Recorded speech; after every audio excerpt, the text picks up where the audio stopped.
Hi everyone, it is Brian here, and today I am doing our genealogy talk or growing your family tree.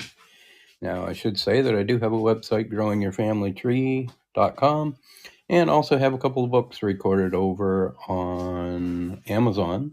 One is Growing Your Family Tree, Sorting the Wheat from the Chaff, and the other is From Irish Roots, which celebrates at least part of my ancestry, shall we say. Now I'm just going to take a minute and see if I can broadcast this to the world. Wait for a few people to show up, maybe. And sharing it on LinkedIn. Let's see here to help you. I gotta love it when they fill in the line for you and then it takes you longer to do what you want to do, right? Here to help you grow your family tree. That should do it. You should be able. And I'm going to say for free, just because everybody likes something free. So hopefully they'll come listen to me. There I go. Poet and didn't know it. So I'm also going to broadcast that out to Facebook. See if we can get a few people maybe to come and at least listen. And over the last couple of weeks, I have been able to, between here and Wisdom, I absolutely love the Wisdom community, the Wisdom app, which can be where we can be found for our Bryden farm, our homesteading farm here in Bear River, Nova Scotia, Canada. And on Wisdom, we are wisdom.app/Bryden farm. So similar to here, I do some genealogy talks over there as well. And so let's see if we get that somewhere near right. And I just want to double check, make sure that I'm getting things set up somewhere near right here while I'm waiting for maybe a few people to show up. And I'll also share this talk with followers.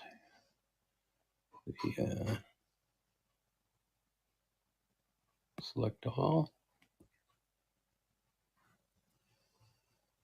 Really? That's neat. Last time I looked, I had, I think, 8 followers, and now it says we have 115. So maybe this fireside chat thing really does work. I am absolutely just learning to use the system, so bear with me. Getting our system down. Yep. Not only getting the system down, getting the iPad down too. So I just want to put this where you can see me. I am actually got my sitting here with my laptop open so that if somebody does pop in, I may be able to give them a little bit of help. And I've got my girl in my arms, and I'm going to set you down. You can come back later because I need to find a way. There's Truly. Now there's only one Truly that I know of. So I'm hoping that that's my friend, Truly Julie. And Julie, if it is, give me a wave or something. I am still very much still learning this fireside chat system. And I'm here doing not a Bryden Farm post per se, but doing a Growing Your Family Tree. I have a couple of books over on Amazon, Growing Your Family Tree, Sorting the Wheat from the Chaff, and also celebrating some of my ancestry, my Irish ancestry, a book called From Irish Roots. And I got to figure out how to balance everything. sitting here at Bryden Farm in Bear River, Nova Scotia. Some of our provincial mottos there on my mug. Let me see. I am going to invite you to speak. Don't feel that you have to, but if you want to come up even just to say hello, you're more than welcome. Or if you did want me to help with growing your family tree, I'm here for that as well. Hello. That is truly Julie. I recognize the voice. Yeah. I've only just popped on here today. No problem. So you are going to be my nurturer, my grower. Very good. Well, I can help you growing your family tree. That is good. I've got a very unusual family tree. Oh, yeah? My mother did a lot of research into our background. Right. A lot of it is on her side of the family. So we were farmers. We come from farming stock. My great granddad, he brought the first Frisian cow, the black and white cow, into Gloucestershire, which is space in England. I had somebody who was hung for stealing a loaf of bread in my family tree. Now you can see what kind of stock I come from. But my father's side is a mystery. Okay. As far as I can tell, my father had a lovely red-headed mother. And we don't know whether his father passed away or whether he just didn't step up to the plate. Right. But my father's mother said that she was widowed in order to bring up her son without any hindrance or disrespect from people, because those are the days when single parents were ostracized, even placed in mental institutions. So she was very clever, and she decided to say that she was a widow. Right. But I can't seem to go beyond that family tree, that side, which is a shame. That sounds like it's back far enough that I would be safe in asking you the name. I don't know what my mother's name was, but his name, and he was in Gloucester, so Gloucester. Okay. His name was Edwin. It's either as David Edwin Watson, or his first name's Edwin, and he chose David to be known by. Okay. A very complicated family I have. Yeah, well, so I have some familiarity with this because I was adopted from and to Hurlburt, my last name, but my birth mother didn't know who her father was, so it had come from a very blended background, shall I say. For some reason, I am spelling Gloucester the wrong way. Can you spell it for me? GLOUCER.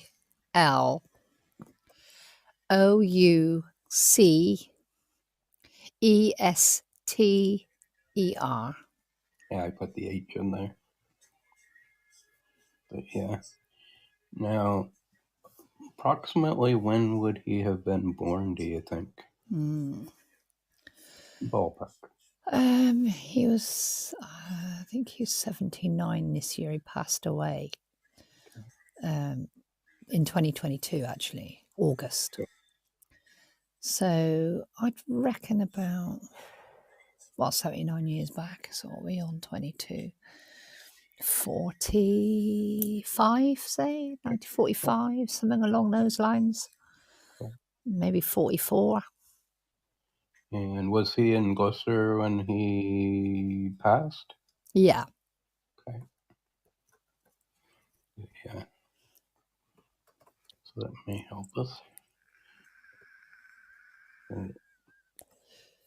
Now this is terrible because my memory should be better than that. But so who you're looking for is his parent, Mother. his Yeah. mother, right? And maybe his dad if we're lucky. You never know. Right. The That would be a massive breakthrough because that, right. yeah, absolutely it would. Be a shocker. Be one for many people to hear you do this because Right. genius amongst us is all I will say. Well, sometimes you don't find anything, and other times you just get lucky. Yeah, let's hope we get lucky. Right. I think that's where the genius is just in how lucky can you get.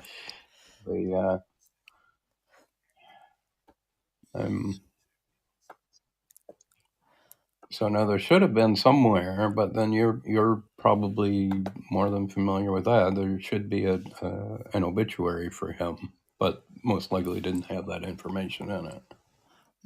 He had a very unusual passing, really. He passed in a hospital and then he decided he was going to be cremated.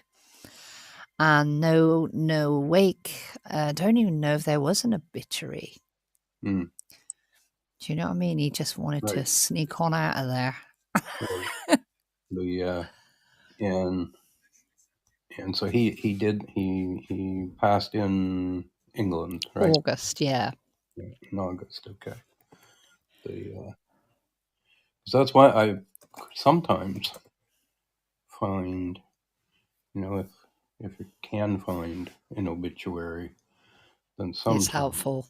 Right? Sometimes it's helpful. And I so set myself up both here on Wisdom. I do these talks, and I'm more used to sitting and talking to somebody, in person. And the only reason I say that is I feel rushed because I'm doing this live. Yeah. Don't just take your time because you Getting can my always own come back. my own comfortability here. Maybe we could think about putting the first investigation in with the information, and that's then coming back for an update. That's Do you know right. what I mean? That's kind of good because it keeps us on the tender hooks, so to speak, which is great. It's funny you mention that because over on Wisdom, I've done 4 of these where I've looked for information for 4 people. I was able to help 3. Yeah. And as I was doing it, and after I did those, I was thinking, like maybe that's kind of what I should do, and that's the way I should approach it. Like, you take some preliminary information from, once it gets to where maybe there's a few more people showing up, get that from 2 or 3 people. And then in a week's time or something, you get back Give an together update. and do an Yes. update, right? And so that way, it's kind of. It's almost like an episode. It's almost like running it as an episode of a series, isn't it? Right. So it's interesting that you bring that up because I think that may be the way to go with it. But my family are very interesting because, like you, I met my mother when I was 7, so I had no dealings with my family. And my father's side is interesting because I met my father twice. So to find out about him would be interesting, to find out where he come from and why maybe he interacted with life the way that he did. This is the thing about family trees, is it gives you a lot of information about circumstance for people and reactions to things. Right. Yeah. So it's fascinating. Things that I think of off the top of my head here as far as information goes. I'm not sure. So here in Canada, the same as in England. The census records were done. So in the US, they were done on the 10, so it would be 1900, 1910, 1920, so on, forward and back. In Canada and England, they were done on the 1s or the 11s, so 1901, 1911, 1921. In the US, the 1950 census has just become available. Here in Canada, I think we're waiting on, which should soon be available, the 1931.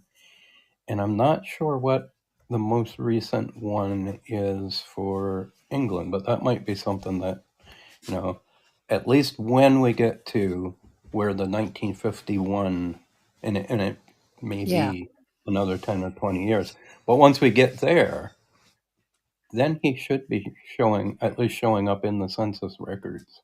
And yeah, so that's, my birth mother, I'm waiting for her. It's funny. Somebody told me years ago that I could take, and all I needed to do, and I wouldn't do it because I wanted to do, I sometimes to my own detriment, maybe. I strive to be on the up and up. And somebody told me years ago that I could go to the Nova Scotia Archives and put in a request for my birth mother's birth record and have them send it to her at my address. And I could have done that. And I said, no, I'll wait. I will wait until she passes and then I'll request it. By the time I waited and did that and made the application, I was told, no, we can't release it for 100 years. I thought, Wow. right, it's my mother, she's Oh gone. my golly, yeah. So I've got to wait another, 8 years maybe before I can access that. Now, chances are there's nothing on it because she was born out of wedlock, but there may be a clue on it. I have it narrowed down because done and so on, and cousin matches on Ancestry and whatnot. I have it narrowed down pretty close to it, within a generation or two. But it's. Can I ask you, how many years have you been interested in your family tree and searching for other people? So I have been doing family history and genealogy since about 1991. It's quite a while. That's a good 20 years. Yeah. Right. Yeah. 30 years. Yeah. And have you ever discovered anything that has been detrimentally useful, helpful, almost to give you peace for you or for anyone else? So it's funny.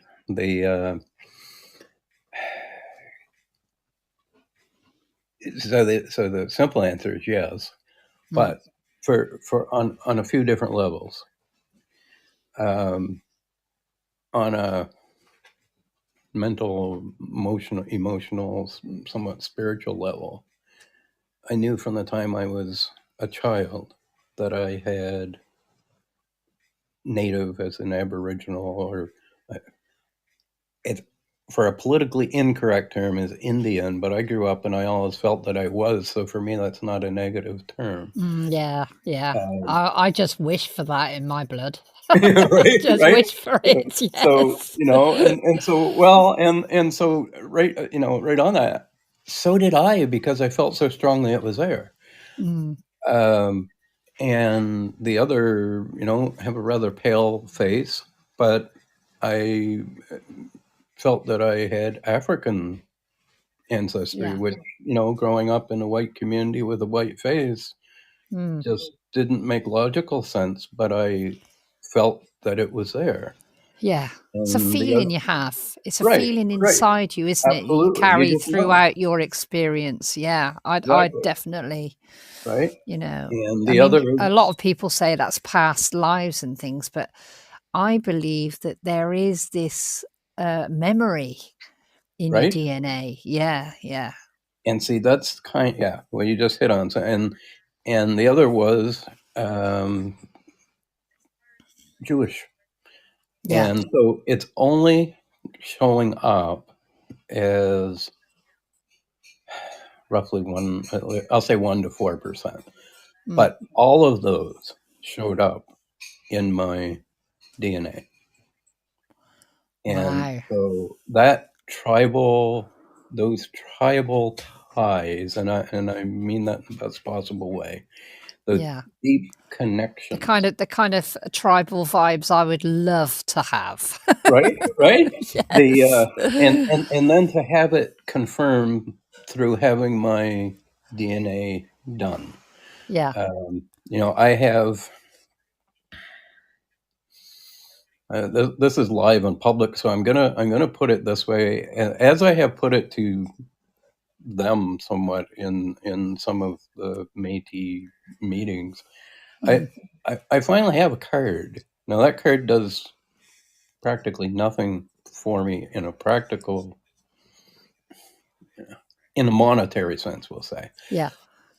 But knowing that I was able to get that card because I was never after money or after rights or Mm. after any of that, Mm. but just to have that little justification for somebody to say, yes, what you feel in Confirmation. your heart, that confirmation of what you Mm. feel in your heart is right. That card is priceless. I'm admiring your cat right now as well. Right? Yeah, Sorry. this is Tigre. She's daddy's little girl. She turned Beautiful. 18 on the 13th of September. Wow. Yeah, her mom, it was 18 years and 18 days when she passed, about Mm. a year and a half ago, almost 2 years ago. Oh, you're getting shy now. So for a minute, she was admiring you too, I think. Yeah. Oh, bless her. It's lovely. But so that was something that come that to me, although it has no monetary value, is absolutely priceless, is having the confirmation in the DNA results that what I have felt since I was a child is actually there, It's true. is true, Yes. It's right? finding what real is. So all of those feelings, that intuition and stuff, Right? it was real. It was real, Right. which is just beautiful. It's Yeah, absolutely lovely. so very heartfelt. Mm. Now there have been a couple of things that have surfaced. Not I want to get away from money. I've never been money motivated, but it seems to be the thing of the world. Hmm. Um, a couple of material things, some material things actually have come to me because I've been doing the family history and genealogy and meeting family members and so on. Yeah. One of those I'm actually looking at, but it's covered with stuff right now, so I'm not going to do a visual, but is a table and chair set, beautiful table and chair set, a wooden set that dates Mm. back to the mid 1860s, I believe. And I thought it was actually stamped on it. And so I didn't think too much about it. And now looking back, I think it was probably a sticker because it's gone. But it was stamped on it. I think it was August 8th, 1864 or something to that effect. Wow. Somebody else saw the picture that I had online a few years ago, and they had a similar or perhaps the same type of table and hutch that is passed down in their family from the same time period.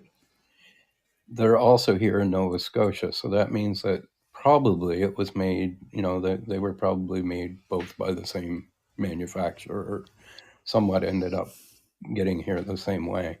Hmm. It goes back to, I believe it'd be my third great grandparents, James Ward and Harriet Norman, and James Ward, who come over from Great Brad, if I'm not mistaken, in the Cambridgeshire area, around the 1850s. In the 1860s, he is in Waverly, Nova Scotia during the gold rush and has Wow. a hotel and saloon. And so we presume that this table and chair set was probably in the hotel and saloon. Hmm. I can trace it back to his granddaughter for sure. Wow. I'm pretty sure that it goes back to there. So along with that was also that come to me. Actually, I purchased the table and chair set, or we purchased the table and chair set. But prior to that, and coming from the same place, a cousin had passed when I purchased the table set.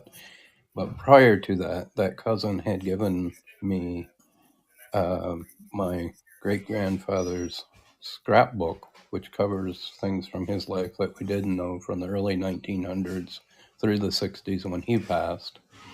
And predating that, his wife's fathers, I'm going to say his wife's parents, who were married in 1874, a Masonic Crikey. family Bible, which is a huge Bible with wooden covers, steel locks, gold trim, and had the family pages filled out.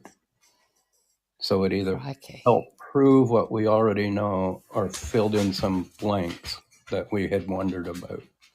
And so those are some of the material things that over the last 30 years have managed to come my way Crikey. and that I wouldn't have had otherwise. Lovely man, I have got to sign off now No because problem. talking about tables, I have to go now for about a 3/4 of an hour drive to pick up a desk so that we Very can good. set up our computer. So Very I'm good. going to leave you now, but thank you so much, and I'll You're catch up again with you again. Just give me another shout when you're here, and I will be here. Okay. absolutely. And I'll maybe send you a message in between. I'll see what I can find for you. And thank you for coming on because this is Absolute make pleasure. today's chat. Thank you. And yeah, you have held me well. Thanks so much for looking after me. And I'll speak to you very soon. Thank you. Have a great day. And you too. Bye bye. Bye-bye. That was awesome. Truly, Julie, who I know from over on part of the wisdom community. And it's thank you so much for coming up.